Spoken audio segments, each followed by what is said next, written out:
Centres operating outside of the NHS. What kind of advice are they giving to women? Are there other risks of abortion? The shock and the denial. That's not counselling. Giving a lecture in guilt. Crisis Pregnancy Centres Uncovered. Watch on BBC iPlayer.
This is BBC News. I'm Mark Lobel with the latest headlines for viewers in the UK and around the world.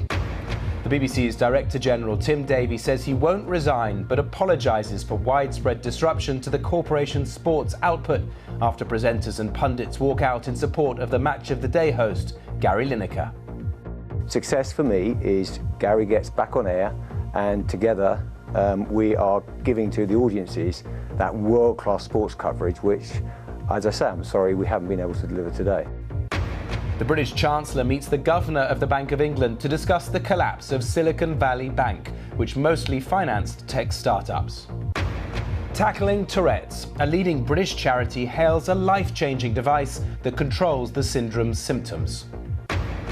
And we'll catch up with Leslie Patterson, the triathlete who's in the running at Sunday's Oscars for her screenplay of a German First World War epic. So I went up to Tom Cruise and I said, "Hi Tom, my name's Leslie Patterson, writer of All Quiet on the Western Front." He said, "I know your story." He said, "How many hours a day do you train?" I was like, "You are no way!"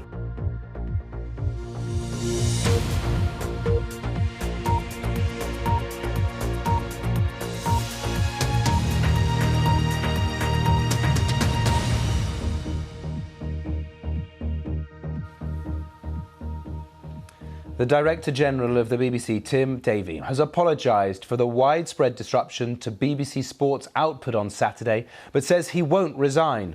A number of TV and radio programmes have been pulled from the schedules after presenters and pundits walked out in support of Gary Lineker. The former footballer was taken off Saturday's Match of the Day, which he presents, for breaching the corporation's social media guidelines. With more, here's our sports editor, Dan Rowan. On any normal Saturday, Gary Lineker would have been preparing to host football's most famous show, but not today. The presenter, a guest at hometown club Leicester City this afternoon as the crisis intensifies.